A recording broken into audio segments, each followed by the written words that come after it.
नमस्कार, स्वागत है आप सभी का योर स्टॉक में। मैं हूं आपके साथ कविता थपलियाल, मेरे साथ प्रशांत पांडे और अंश पिलवार, मेरे दोनों सहयोगी। और नवरात्रि मेरे ख्याल से अपने अंतिम पड़ाव पर बिल्कुल। और आज तो विशेष संयोग क्योंकि अष्टमी और महानवमी दोनों हैं, एक ही दिन पड़ रहे हैं। ये उत्साह अलग है कविता। और मेरे ख्याल से मुझे तो याद आता है अपने बचपन के दिन, मैं अपने नाना जी के कंधों पे दशहरे पे रामलीला देखने जाते थे। ये सब रामलीला आजकल अब होती हैं क्या?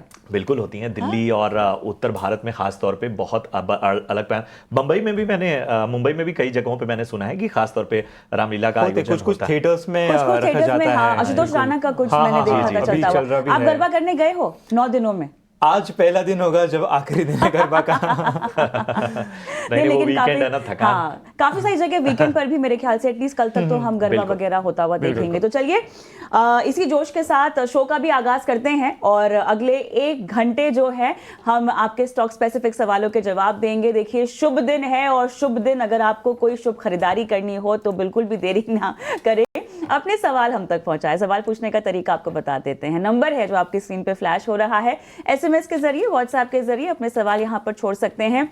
सोशल मीडिया पर अगर हमें देख रहे हैं, खासतौर से यूट्यूब पर, तो अपने सवाल कमेंट बॉक्स में छोड़ सकते हैं।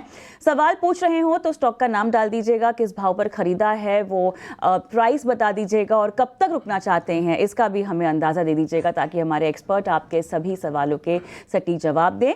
और आज मेरे साथ जेएम फाइनेंशियल की सोनी पटनायक और एंजल वन के अमरदेव सिंह जुड़ गए हैं। आप दोनों का ही स्वागत है। अष्टमी नवमी की आप दोनों को शुभकामनाएं।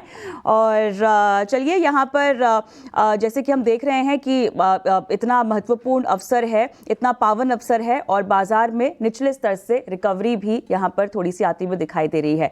बताइए अमर, कैसे देख रहे हैं बाजार की आज की चाल को अब तक?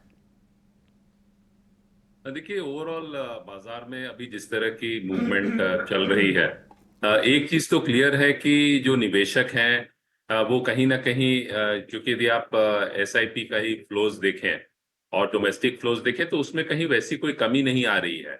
और ये एक पॉजिटिव साइन है। साथ में इंडिया विक्स की भी बात करूं तो वो भी कुछ वैसा मतलब डेंजरस लेवल्स जो है या डेंजरस सिग्नल्स वहां कोई फ्लैश नहीं है, despite the market correcting by almost.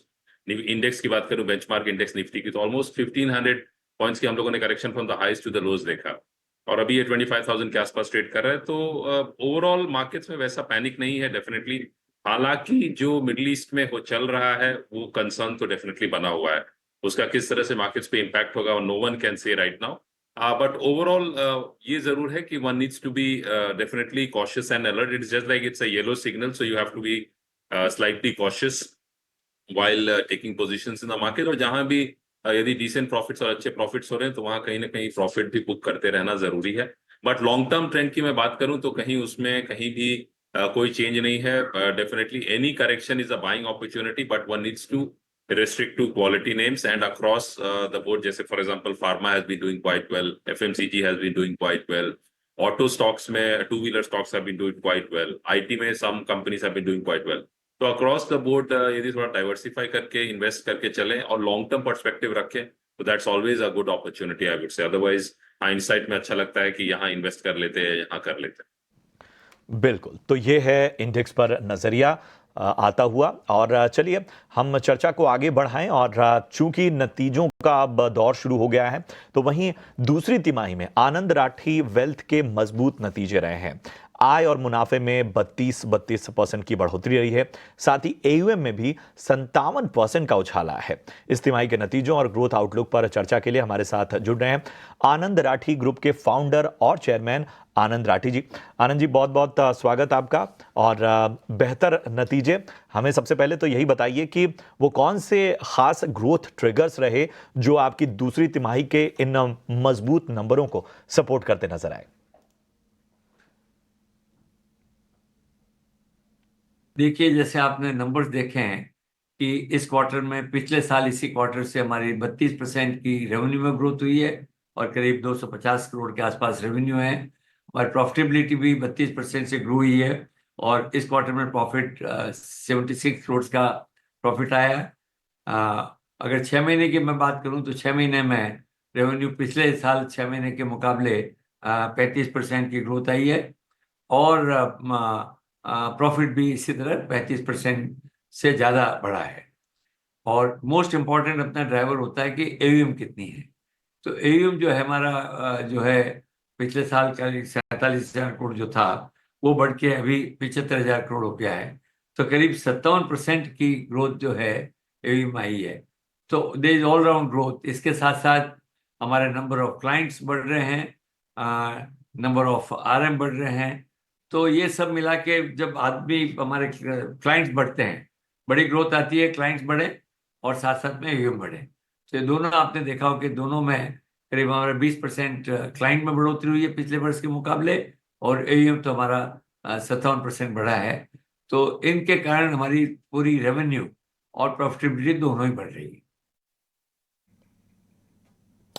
बिल्कुल आनंद जी, तो Q2 के नंबर तो काफ़ी अच्छे रहे हैं। हमने देखा है पास्ट में भी काफ़ी अच्छा नज़र आ रहा है। स्टॉक प्राइजेस भी देखे तो इस साल 60% से बढ़ते हुए नज़र आ रहे हैं। तो परफॉर्मेंस तो काफ़ी अच्छी नज़र आ रही है। आगे की क्या यहाँ पे स्ट्रैटेजीज है अगले 2 से 3 साल का ग्रोथ मैप पे, अगर आप कुछ बता सके? देखिए, जैसे आपने हमारे को करीब 2.5-3 साल हुए हैं हमारी पब्लिक हुए, आईपीओ लाए हुए, और अगर हमारा पुराना रिकॉर्ड देखें तो हम तकरीबन हर क्वार्टर में 30 से 35% की प्रॉफिट में बढ़ोतरी हो रही है। परंतु हमारा मान रहा है कि जैसे जैसे अगर हमारा बेस भी बढ़ता जाएगा तो 20 से 25% हमारी एक स्ट्रेटेजी रहती है कि उसकी ग्रोथ आनी चाहिए।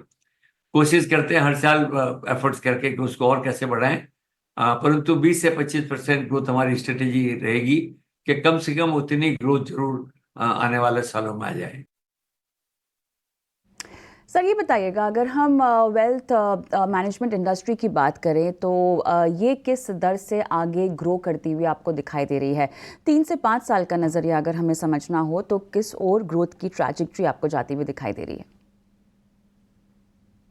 देखिए, वेल्थ मैनेजमेंट इंडस्ट्री की पोटेंशियल ज़बरदस्त है। दो मुख्य कारण उसके हैं कि एक तो नंबर ऑफ एचएनआई क्लाइंट्स जिनको हम टारगेट करते हैं हम टारगेट ऐसे क्लाइंट्स को करते हैं जिसके पास 5 करोड़ या उससे ज़्यादा इन्वेस्टेबल सरप्लस हो। उस क्लाइंट के पीछे हम ज़्यादा उनको टारगेट करते हैं। तो नंबर ऑफ ऐसे क्लाइंट जो हिंदुस्तान में तेजी से 10 से 12% ईयर आफ्टर ईयर बढ़ते जा रहे हैं। और दूसरी बात है कि जो आज भी जो एचएनआई है उनकी खुद की वेल्थ जो है 15-20% जो है हर साल उनकी बढ़ती जा रही है। तो इन दोनों कारणों से एक वेल्थ का टोटल अब बिजनेस जो है मार्केट इंडिया में जबरदस्त बढ़ता जा रहा है, और इसलिए हमको लगता है कि हमारी स्कोप रहेगी और 20-25% ग्रोथ लाने में कभी भी कोई डिफिकल्टी नहीं होगी। कोशिश रहेगी कि ज़्यादा ग्रोथ आए। तो इसलिए इंडस्ट्री के हिसाब से देखें तो ये इंडस्ट्री बहुत वास्ट है, पोटेंशियल बहुत ज़्यादा है, और इसीलिए हम कोशिश कर रहे हैं कि हमारे नंबर ऑफ आरएम्स बढ़ते जाएं। अगर नंबर ऑफ रिलेशनशिप मैनेजर्स बढ़ेंगे तो स्वाभाविक है कि नंबर ऑफ क्लाइंट्स ज़्यादा हम ले पाएंगे, उनकी उनकी जो एयूएम होगी वो बढ़ती रहेगी। तो एक बहुत अच्छा, मतलब अगले 10 सालों का नजरिया मैं आपको सोच सकता हूँ कि 10 साल में इस इंडस्ट्री में कंटिन्यूअस 15-20-25% ग्रोथ अवश्य रूप से ही होने वाली है। बिल्कुल सर, ज़रा हमें इन्वेस्टमेंट ट्रेंड के बारे में बताइए कि ये किस तरह से नज़र आ रहे हैं, खासतौर पे जो नॉन टीयर 1 मार्केट्स हैं वहां पर। मतलब अभी वास्तव में उनमें जो है अवेयरनेस ऑफ वेल्थ मैनेजमेंट अब बढ़ती जा रही है, और इसलिए 2 टायर 3 टायर हमारे तो कई जगह, हर जगह, ऑलमोस्ट हर जगह, हर डिस्ट्रिक्ट में हमारे क्लाइंट्स होंगे। परंतु अब धीरे धीरे हम अपना खुद का भी जो है आगे जाके विकास करके नई नई जगहों में हम हमारे ऑफिस लगा रहे हैं। और डेफिनेटली वेल्थ जो है छोटे शहरों में, इवन हमारा मानना है कि जहाँ भी 2 लाख 3 लाख से ज़्यादा पॉपुलेशन है वहाँ एक बहुत पोटेंशियल है वेल्थ मैनेजमेंट क्लाइंट्स मिलने का, और जो मिल भी रहे हैं तो उनकी प्रोग्रेस उनके कारण जो है इस बिजनेस की और ग्रोथ बढ़ने की उम्मीद है। बिल्कुल आनंद जी, साथ में क्या बता सकते कि करेंटली अभी जो मार्केट में ट्रेंड बन रहा है वो कैसा है, और खासकर कौन से सेक्टर पे आप बुलिश हो रहे हैं यहाँ पर? देखिए, जहाँ तक वेल्थ का सवाल है, हम लोग जो है हमेशा कोशिश करते हैं कि उनका सारा म्यूचुअल फंड में ही इन्वेस्टमेंट करते हैं। हम इंडिविजुअल स्टॉक्स में नहीं कराते हैं, कि हमारे ये मानना है कि लॉन्ग टर्म में जो म्यूचुअल फंड में इसके थ्रू इन्वेस्ट करना टैक्स एफिशिएंट है, कॉस्ट एफिशिएंट है सब हिसाब से, तो इसलिए करते हैं। परंतु जहाँ तक सेक्टर की बात है, देखिए सेक्टर क्या है, हर 3 महीने में 6 महीने में सेक्टर की प्रेफरेंस बदलती जाती है। इंडिया जैसी कंट्री जिसमें इतनी 7-8% जीडीपी ग्रोथ हो रही है और सभी सेक्टर्स आगे बढ़ेंगे, पर हमारा इस समय उसमें मानना है कि भाई इंफ्रास्ट्रक्चर सेक्टर बहुत अच्छा रहेगा, एफएमसीजी सेक्टर क्योंकि रूरल डिमांड बढ़ती जा रही है वो अच्छा रहना चाहिए, एनबीएफसी एंड बैंकिंग सेक्टर क्योंकि बैंकिंग बहुत मजबूत हो गई है और आगे जाके अगर ब्याज की दरें घटने की जो उम्मीद है उसके कारण ये सेक्टर अच्छा रहना चाहिए। तो फार्मा जो है वो सेक्टर भी जैसे जैसे हेल्थ अवेयरनेस और हेल्थ कॉस्ट बढ़ती जा रही है, लोग पैसा ज़्यादा खर्च करने के लिए तैयार हैं, तो वो सेक्टर, तो ये सेक्टर मतलब अभी लग रहा है कि आज की तारीख में, पर अब 6 महीने बाद 1 साल बाद करेंगे तो जिस सेक्टर में बहुत तेजी आ जाती है दूसरे वाले सेक्टर आगे बढ़ने लगते हैं। पर मेरा मानना है कि भारतवर्ष जिस प्रगति के दौर पे हैं वो सब सेक्टर में अच्छी प्रोग्रेस आ रही है। तो इंफ्रा, एफएमसीजी, एनबीएफसी, फार्मा पर आपकी बुलिश यहाँ पे नज़र आ रही है, बुलिश व्यू नज़र आ रहा है। तो बहुत बहुत शुक्रिया हमारे साथ जुड़ने के लिए और अपने कारोबार पर चर्चा करने के लिए। तो चलिए इसी के साथ शो को आगे बढ़ाते हैं। और अमर जी, मैं आपसे जानना चाहूँगा, अभी आपने सुना ही होगा हमारा इंटरव्यू आनंद जी के साथ जो था, आपकी क्या राय बन रही है इस स्टॉक पर, आनंद राठी पर? देखिए, यदि मैं ओवरऑल बात करूं तो definitely there is huge opportunity for firms जो वेल्थ को मतलब जो वेल्दी क्लाइंट्स हैं, एचएनआई क्लाइंट्स हैं, अल्ट्रा एचएनआई क्लाइंट्स को मतलब सर्विस करते हैं, बिकॉज ये एक ऐसा बिजनेस है, बिजनेस अपॉर्चुनिटी है जहां personal connect is very important, because जो भी इन्वेस्टर क्रोर्स में निवेश कर रहा है वो कहीं ना कहीं एक पर्सनल टच जरूर खोजता है, और वहाँ definitely Anand Rathi as a name is a big name, and overall if I talk about this sector also, this sector has got a huge opportunity, as rightly said, we'll see a multifold growth over the next 10 to 15 years, मतलब जो आज हम लोग सोच भी नहीं सकते हैं वैसी ग्रोथ हम अगले 10 से 15 साल में देखेंगे। बट ये जरूर है कि मार्केट्स और जो रिटर्न्स हैं, they never go like a straight line up, there will be corrections, there will be major corrections, but long term जो perspective है that is definitely for India very very positive। तो ये एक sector है, और इसमें क्या होता है कि वेल्थ मैनेजमेंट में there are different types of products जो आप ऑफर कर सकते हैं depending upon the risk appetite of the investor. साथ में उनकी जो होल्डिंग पीरियड भी रहती है वो लंबी रहती है, साथ में उनकी अंडरस्टैंडिंग और मैच्योरिटी भी ज्यादा रहती है।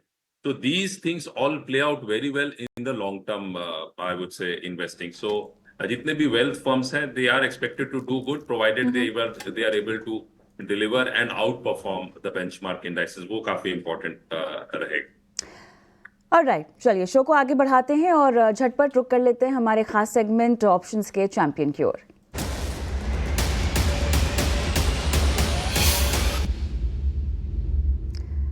सोनी, आप मेरे ख्याल से कुछ एक पिक लेकर आई हैं आज के पावन अवसर पर, बताइएगा क्या रिकमेंडेशन है दर्शकों के लिए? जी, गुड मॉर्निंग एवरीवन। देखिए यहाँ पे हम रेकमेंड करना चाहते हैं फेडरल बैंक की 190 कॉल ऑप्शन अक्टूबर सीरीज की, करीबन 4 रुपए पे चल रहा है, आप इसी लेवल पे बाय कर सकते हैं। स्टॉप लॉस यहाँ पे 3 रुपए का लगा है, आज का लो है 3.25, सो 3 पे आप स्टॉप लॉस प्लेस कीजिए। यहाँ पे टारगेट रहेगा 6, इनफैक्ट अगर 6 के ऊपर सस्टेन करता है तो टुवर्ड्स 7.5 भी एक बार टेस्ट कर सकता है। फेडरल बैंक पे अगर हम देखेंगे तो आज थोड़ा सा कॉल ऑप्शंस में ओपन इंटरेस्ट अनवाइंड होते हुए नजर आ रहा है, प्लस यहाँ पे एक जो 10 और 20 EMA कोइंसाइड कर रहा है, उस हर्डल को क्रॉस भी कर रहा है। सो कहीं ना कहीं एक पॉजिटिव व्यू बनता है कि यहाँ पे अगर 190 के ऊपर फेडरल बैंक सस्टेन करता है तो टुवर्ड्स 193, 195 के लेवल्स को टेस्ट कर सकता है। काफी स्ट्रॉन्ग सपोर्ट है यहाँ पे 187, सो इसीलिए यहाँ पे हम रेकमेंड करना चाहते हैं 190 कॉल ऑप्शन पे। फेडरल बैंक यहाँ पर 190 की कॉल खरीदने की सलाह और लक्ष्य यहाँ पे लगभग 6 का, स्टॉप लॉस 3 का लगाने की सलाह दी जा रही है सोनी की तरफ से। हमारे साथ हमारे कॉलर जुड़े हुए हैं, शांतिलाल रामजी भाई। शांतिलाल जी कहाँ से बात कर रहे हैं? नमस्कार। गुजरात। जी, सबसे पहले तो आपको नवरात्रि और दशहरे की ढेर सारी शुभकामनाएं। हमें बताइए कि किन स्टॉक्स में आपकी खरीदारी है? मैंने पीसीबीएल लिया हुआ है हम्म, और वोडाफोन आइडिया। ठीक है। दोनों किस किस भाव पे लिया आपने? और पीसीबीएल 513 हम्म, और वोडाफोन आइडिया 13 रुपए 40 पैसे के भाव पे आपने लिया हुआ है। हाँ हाँ हाँ। ठीक है। कितना कितना समय देना चाहते हैं आप? आप लॉन्ग टाइम में लॉन्ग टर्म, लॉन्ग टर्म आपका पर्सपेक्टिव है। अमर, मैं आपके पास आना चाहूंगा। लॉन्ग टर्म पर्सपेक्टिव है इनका। वोडाफोन आइडिया 13 रुपए 40 पैसे के भाव पे इन्होंने लिया हुआ है, यहाँ नुकसान होता हुआ। और इसके साथ ही इन्होंने पीसीबीएल 513 रुपए के भाव पे लिया हुआ है। बताइए लॉन्ग टर्म नजरिए से दोनों में क्या रणनीति रखनी चाहिए? देखिए, सबसे पहले मैं वोडाफोन आइडिया के बारे में बात करना चाहूंगा। देखिए, वोडाफोन आइडिया एक ऐसी कंपनी है जो comparatively I would categorise it in a high risk, I would say segment, primarily because जिस टाइप के डेट्स हैं कंपनी के, और company is also not in a position to infuse more capital. और जैसे सुप्रीम कोर्ट का भी आया था कि they have to make payment for the dues, तो ये सब चीजें जो हैं they are definitely a cause of concern. तो टर्न अराउंड ये बेसिकली इस टाइप की कंपनीज होती हैं जो कभी बहुत अच्छा करती हैं, उसके बाद they have fallen into tough times. लेकिन वहां से जो रिवर्सल है that is always a challenge for most of such companies. और उसमें जो परसेंटेज ऑफ कंपनीज जो एक्चुअली में रिवर्स कर पाती हैं और फिर वापस रीमर्ज कर पाती हैं, that percent I don't think is more than 10%। मतलब ऐसी यदि 100 कंपनीज रहेंगी तो उसमें हार्डली 5 to 10% कंपनीज होंगी जो रिवर्स कर पाती हैं। तो we'll have to watch out for, because government भी कहीं ना कहीं चाहती है कि कुछ, क्योंकि आज के डेट में आप प्लेयर्स देखेंगे तो एक जियो है, एक भारती एयरटेल है, एक वोडा है। और जो डोमेस्टिक प्लेयर्स है they are almost non existent sort of from that perspective. तो कहीं ना कहीं गवर्नमेंट भी ये चाहेगी कि 3 प्लेयर्स रहें, अदरवाइज इट इज मोर और लेस डिओपोली जिसे कहते हैं, 2 प्लेयर्स ही रहेंगे। तो वो एक एडवांटेज है। बट ये ऐसा जरूर कर सकते हैं कि यदि इसमें वो निवेश करना चाहते हैं तो you should invest a small amount and forget about it. यदि वो सपोज आपको उसमें कुछ बनता है तो बहुत अच्छा बनता है, और जाता भी है तो कोई it should not impact your portfolio significantly. ऐसा नहीं होना चाहिए कि आपके पोर्टफोलियो का 20-30% आपने वोडाफोन आइडिया में डाल दिया, which is not a good idea. तो ये है। Now coming to the other stock PCBL, तो देखिए पीसीबीएल जो है वो आरपी संजीव गोयनका ग्रुप की कंपनी है। 1960 से ऑलमोस्ट मोर देन 60 ईयर्स से ये कंपनी है, और प्रोडक्शन ऑफ कार्बन ब्लैक है, स्पेशलिटी केमिकल्स है। उस पर्सपेक्टिव से मैं देखूं, यदि सेल्स ग्रोथ भी कंपनी की देखूं लास्ट 3 इयर्स में तो ऑलमोस्ट 30-35% है। Profitability growth is also been somewhere around 17-18%।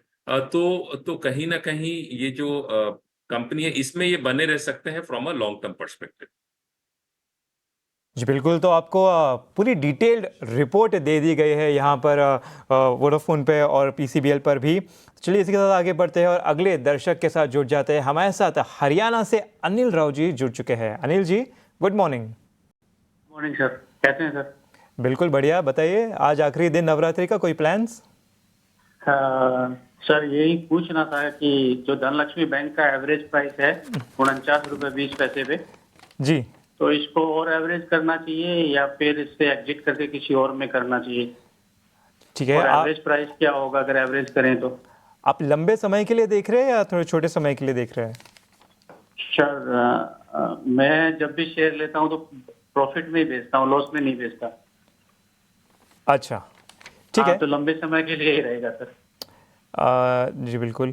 Sonu ji, मैं आपके पास आना चाहूँगा एक्चुअली इस सवाल के लिए, क्योंकि स्टॉक देखा जाए जहाँ से इनकी खरीदारी है वहाँ से ऑलमोस्ट कुछ 27-28% गिर चुका है। इतना गिरने के बाद क्या यहाँ से कुछ एक्सपेक्टेशन किया जा सकता है रिवर्सल का? थोड़ा ओवरसोल्ड कुछ नज़र आ रहा है स्टॉक। साथ ही साथ एक स्टॉप लॉस भी बता दीजिए, क्योंकि ऑलरेडी घाटे में दिख रहा है ये पोजीशन। देखिए, धनलक्ष्मी बैंक की बात करें तो 34.2 का एक सपोर्ट है जहां से वो एक हल्का सा रिवर्सल दिखा रहा है। 20 EMA हर्डल पे है 37.15, अगर उसको क्रॉस कर पाता है तो उसके ऊपर आपको टुवर्ड्स 40 के लेवल्स भी नजर आ सकते हैं। सो आई थिंक ये इंपॉर्टेंट रहेगा वॉच करने के लिए। अराउंड 40 200 EMA है, सो अगर वो थोड़ा सा होल्ड करना चाहते हैं पोजिशनली तो इस लेवल जो है 40 वो रेजिस्टेंस को क्रॉस करना बहुत ही अहम रहेगा स्टॉक के लिए। उसके ऊपर ही आपको एक अच्छा सा टुवर्ड्स 44.2 के लेवल्स नजर आ सकते हैं। तो मेरे ख्याल से यहाँ से आप 34.2 के स्टॉप लॉस के साथ ही होल्ड कर सकते हैं। जी बिल्कुल, तो आपको लेवल्स बता दिए गए धनलक्ष्मी बैंक के सोनी जी के तरफ से। सोनी जी तो हमारे साथ बने रहेंगे अगले सेगमेंट में भी, लेकिन अमर जी बहुत बहुत शुक्रिया हमारे साथ जुड़ने के लिए इस पेशकश में।